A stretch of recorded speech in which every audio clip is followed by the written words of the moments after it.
आज आपका टॉपिक क्या है? Air pollution. वेल नोन, आप इसको बड़े अच्छे से जानते हैं कि हमारा टॉपिक जो है एयर पोल्यूशन, आप काफी लंबे समय से पढ़ते आ रहे हैं। एयर पोल्यूशन असल में होता क्या है? What is air pollution? Air pollution generally interference of different gases in the air. ठीक है, हमारी हवा के अंदर बहुत सारी जो गैसेस होती हैं वो इंटरफेरेंस कर देती हैं, जिससे उसकी क्वालिटी में अफेक्ट हो जाता है, उसमें असरात आ जाते हैं। यानी कि we keep hearing of the interesting increasing level of oxides of nitrogen and sulphur. Nitrogen भी एक गैस है, ठीक है, नॉन मेटल है, सल्फर भी।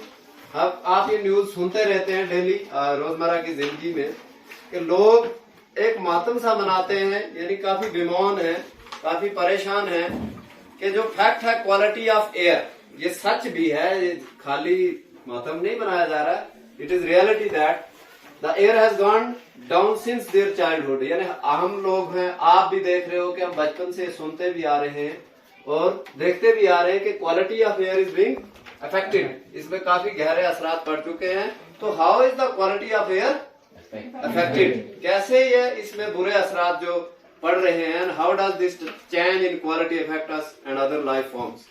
हवा की वजह से फिर किस तरीके से क्वालिटी में फर्क आ रहा है और उसका असरात जिंदगी पे कैसे पड़ रहा है?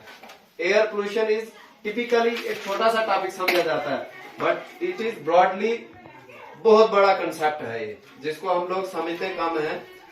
The fossil fuels like coal and petroleum, हम सुनते रहते हैं कि जो फॉसिल फ्यूल्स हैं, what are fossil fuels?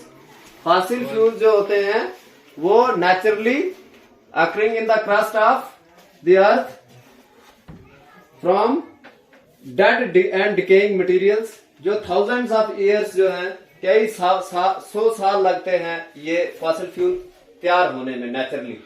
Just like coal and petroleum, ये भी क्या है? फॉसिल फ्यूल्स हैं। Contain small amounts of nitrogen and sulphur, इनमें भी थोड़ा अमाउंट में क्या होता है? Nitrogen and sulphur. In the air the most percentage contains in the air, वो किसकी परसेंटेज है? नाइट्रोजन की है ना। तो when these fossils are fuels are burned, जब इनको जलाया जाता है, nitrogen and sulphur to are burned, ये भी जलते हैं क्योंकि इनके अंदर क्या होती है? इनकी अमाउंट होता है इसके अंदर। जब ये जलाए जाते हैं तो फिर different oxides of nitrogen and sulphur जो होते हैं वो क्या होते हैं? तैयार होते हैं। यानी कि जब जलाया जाएगा, ऑक्साइड्स ऑफ नाइट्रोजन होते हैं जैसे डाई नाइट्रोजन ऑक्साइड्स,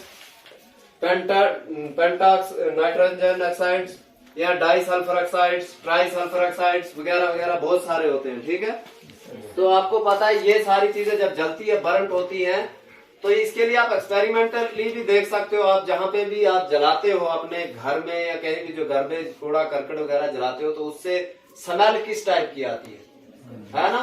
कि जब ये फॉसिल फ्यूल जलते हैं तो ये बहुत हैजार्डियस गैसेस इससे प्रोड्यूस होती है, just like carbon dioxide, carbon monoxide, बहुत सारी और भी होती हैं।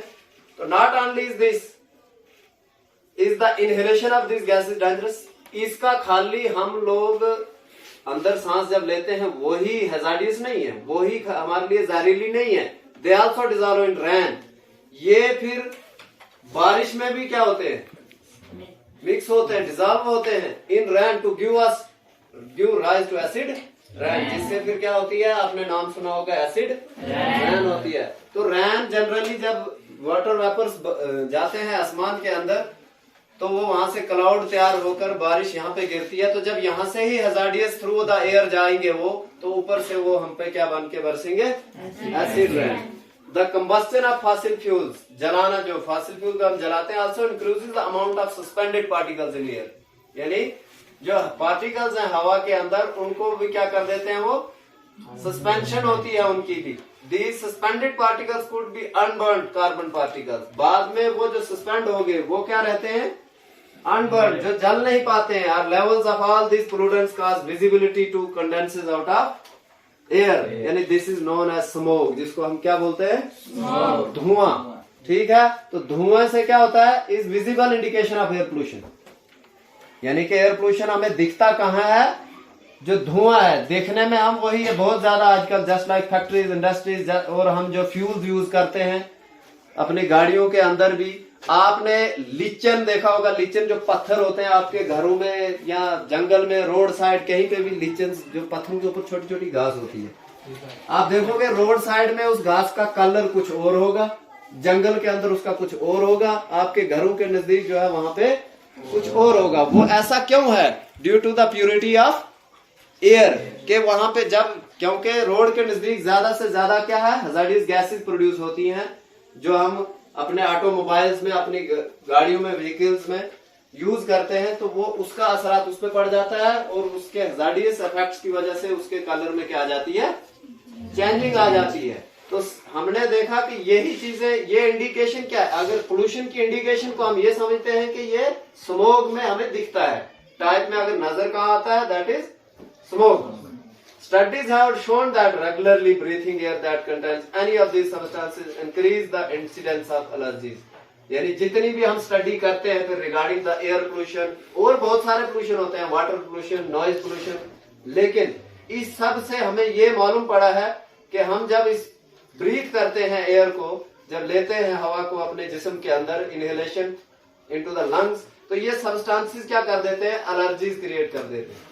क्या करते हैं, उससे बहुत ज्यादा क्या हो जाती है, फिर बीमारियां फैल जाती है, जस्ट लाइक कैंसर होता है, हार्ट डिजीजेज हैं, लंग्स डिजीजेज हैं, है ना, बहुत सारी डिजीजेज इनसाइड द बॉडी, क्योंकि जो हैजार्डियस है, जो जहरीली चीजें तैयार हो गई है through the air, through the smoke, जो वाया एसिड रन हम पे आ रहा है वगैरह वगैरह, उसके जरिए हम आज इतनी बीमारियों से फिर हमें लड़ना पड़ता है। An increase in the content of these harmful substances in air is called pollution, यानी कि इंक्रीज होना ये जहरीली चीजों का हवा के अंदर, इसी चीज को क्या कहते हैं, air pollution. So now I can hope that you all know what is air pollution, और मुझे उम्मीद है कि आपको एयर पोल्यूशन का कंसेप्ट के बारे में भी कुछ अच्छा नॉलेज होगा। तो अभी इसके बारे में हम और भी पढ़ेंगे, जो भी इसके बारे में डिटेल स्टडी है कि इसको कंट्रोल कैसे किया जाए एटसेट्रा, लेकिन फिलहाल जो आपका कंसेप्ट है वो क्लियर हो चुका है एयर पोल्यूशन का, ठीक है।